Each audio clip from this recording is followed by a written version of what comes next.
There we Hi, go. welcome back, Richard. Nice to have you with us. Thank you, Ali. It's good to see you again. So this time, because we're still talking about being better off in the EU, I want to know how on earth, because I mean, you brought this up, how on earth are you going to link that to Partygate? I don't think there is any Partygate without Brexit, quite frankly. Let's just remind ourselves how we got here. 2016, we saw the single biggest act of electoral fraud in British history. We saw the Vote Leave campaign headed by Boris Johnson effectively lie, cheat, and basically steal a referendum with the support of Mr. Putin, of course, coming in with his box. It's a serious allegation. It's a well-documented allegation. Vote Leave. And again, let's look at it. Just as Boris Johnson was fined for what he did in number 10 Downing Street, so Vote Leave were fined by the Electoral Commission for what they did during the election. And let's be honest, what a fine is. You've done a criminal act. Oh, you naughty boy. Don't do it again. And of course, the fact that Boris Johnson effectively got away with that back in 2016 has paved the way for where we are today. And the main point I would make to you is, when you let a criminal get to the top of your society, that society is doomed. We're doomed. All effective checks and balances are gone, and that's why we see the criminal in chief sitting there in number 10 Downing Street with nothing able to actually move him. And I'd like to say I'm surprised that we've got here, but I'm not. I was surprised by the 2016 referendum, but all the corruption that's come since that referendum, whilst disappointing, I don't think is any longer surprising. And unfortunately, that's because this is the society we've become. So Brexit did lead to an access to... Absolutely it did. And Brexit was won for one reason, Boris Johnson. And Brexit made Boris Johnson think he could do anything. And quite frankly, all the events that have unfolded since 2016 have reinforced that. And when you look at it as even a neutral observer, you would look at that and say, good grief, that man does anything he wants. He's not akin to any laws whatsoever. And here is where we have ended up. And let's remind ourselves, this is not the only thing that he's got away with. He is a documented or alleged documented serial groper of female journalists. A number of female journalists have come forward with that allegation. And he's on record organising to beat up a journalist as well. These are criminal acts that he's never been sanctioned for. And this is why he can literally get away with anything. I've got a personal story about that. He threatened a friend of mine who did a documentary following around the world. Wow. Much more than that, and he didn't like the release of one of the stories, and he lunged at her. Lunged at her? Lunged. Yeah. I'm sorry to hear that, and I hope your friend was okay after that. The problem is, this is the sort of person he is. This is the sort of person we have at the top of our society, and he is corrupting thoroughly the politics that we've got. In a way, I think Boris Johnson has done us a favour, because we've always had a very, very weak constitutional system of checks and balances. And it's always been assumed that nobody could behave as outrageously as to take it. Surely anyone with any self-respect would resign under such circumstances. No, we can see that it's not. And there is no mechanism whatsoever to dislodge that parasite from number 10 Downing Street.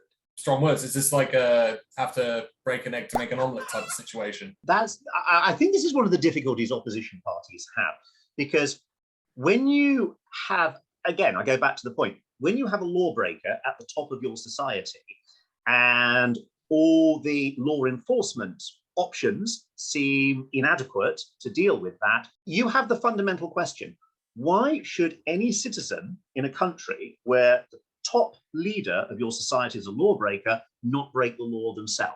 And I think I'm going to give I'm often very hard on Keir Starmer, but I think he's got a genuine problem here, because for whatever our political disagreements, he strikes me as a thoroughly decent politician, someone who I would always argue with, but a thoroughly decent person who believes in a society of rules. And he's struggling, I think, to find an effective method to bring this rogue prime minister to account. Charm. You got to out-charm him. That's how you do it. And alpha male him. He'll go into his shell. I mean, I've said it like in so many videos now. Like, watch Macron. He completely destroys Boris. And it can't be a language barrier thing, because from what I've understood, Boris speaks French fluently. Boris does a fist, Macron does two fists was just one of the key examples. But you also see by the end of the sort of debate between the two of them, Boris starts putting his hands into his jacket, and you're like, that's a really the body language isn't good. Yeah, it's a submissive body language. And this is you going back into your schoolboy thing. But the problem is, I think that tunes with so many people in society.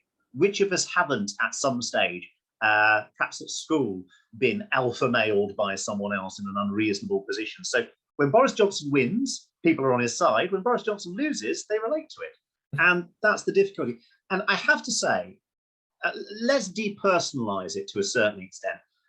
We live in a political system where personality matters and personality changes things. Not policy, not argument, not rational debate, personality. And I'm sorry to say, in my lifetime, there have only been 4 individuals that I would credit with having enough personality to change and dominate society. Margaret Thatcher, Tony Blair, Nick Clegg, that might seem an odd choice, and Boris Johnson. And to my mind, all of them have had a negative impact on society, even though I'll credit some of them with a slight. The only difference between the 3 of them and Boris Johnson is I can't find a positive aspect Boris Johnson's actually had on society. With the other 3, I could probably point to at least something that they've done which was creditable. Positive that Boris, oh wow, that's a tough one as well. Positive that Boris Johnson has done on society. A lot of people would say get Brexit done, but that's, we both know, is nonsense. I mean, I'll put that, well, I'll put that down to a political perspective. In the debate, Brexit versus non-Brexit, fine, there are 2 different sides on it, but you can't even allege that Brexit has been done. There are so many transitional arrangements in place at the moment that Brexit is not effectively complete. And I would point you back to, we've talked about it before, the basic paradox of Brexit. Brexit can only be delivered if the following conditions apply. Number 1, there has to be a border between Britain and France. Number 2, there can't be a border between France and Ireland. Number 3, there can't be a border between Ireland and Northern Ireland. And number 4, there can't be a border between Northern Ireland and Great Britain.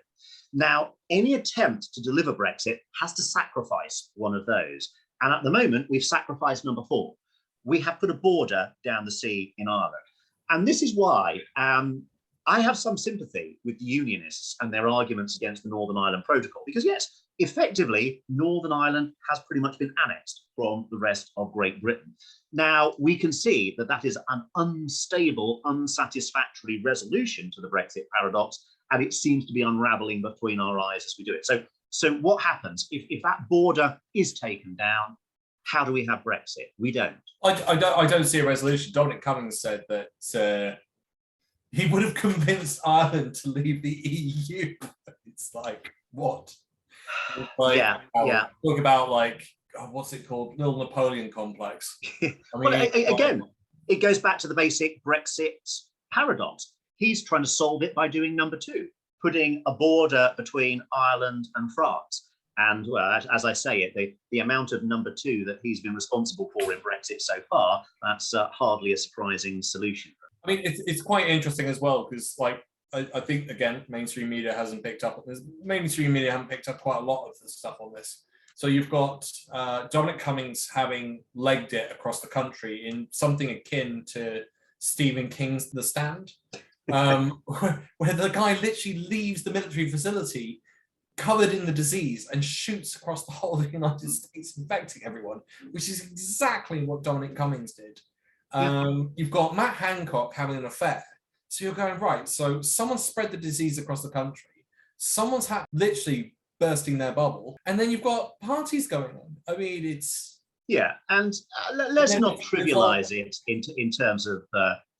these parties were infection-spreading events.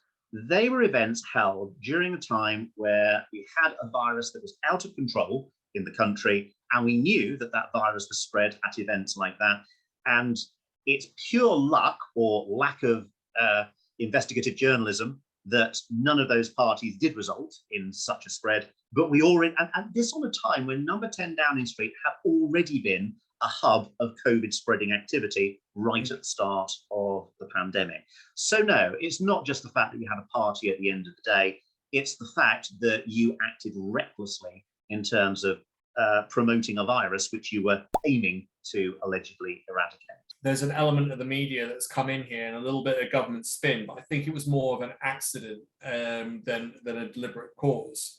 But essentially, I think you responded to my tweet on this as well, actually. The questions were more than 2 people gathered in the same place? Yes. Mm-hmm. Was the purpose for work? No, but they might say yes. And if they said yes, right, so what work was produced? To which they go, we produced work for the cleaners because we smashed the place up. And we produced work for the security guards because they had to sort us out and clear us out the rooms and tell us off. But then, which undermines any case of producing work for the security guards. Then. And then the other yes is, why could this meeting not happen remotely? And it's like, right, well, why are these questions not being asked? It's really interesting. The media have obviously hooked onto this thing of the word party. That's actually not the important thing. It's the gathering. Yes, yes, absolutely. I heard one of the private secretaries to the Prime Minister, who's now quit, and he was trying to defend the Prime Minister to a certain extent. And I think this is where the failure comes in again. He said that the Prime Minister just hadn't realized and didn't put into place COVID procedures. And so they didn't have one-way traffic. And they didn't just go, right, top 30 of you are coming in, the rest of you have got to work from home, which was an option. They didn't put in shield guards. They probably didn't have any sanitary projects. I haven't seen one outside the front of the 10 Downing Street, like a little squirt thing as you go through the door. Yeah, that's a good point. You'd think that would be a fundamental PR stunt, even if it wasn't actually used. That would be a simple thing that they could have done. It just says to me, right, I don't think you really did anything. And I've said this since the beginning. If you go on Southeastern Railway, you still got to press a button to get on. It's 3 years. And apparently, I've spoken to a number of managers at Victoria Station and gone, why have you not done this? Like, it still seems to be spread through touch. Like, no one's said that it doesn't. And they've said because the government refused to give us any funding. So I'm like, right, the government doesn't know what it's doing. If it can't even get something as fundamental as putting in automatic doors into train carriages. Yeah, it's crazy. It's crazy, particularly when you've got the analysis. I don't know about you, but my knuckles and my little pinky became very, very active during lockdown, using that as a way to hook various buttons and pull various doors open. And I was a bit more vicious and just let other people press the button. Well, that sums up, Mr. Political X, the problem with our entire political society.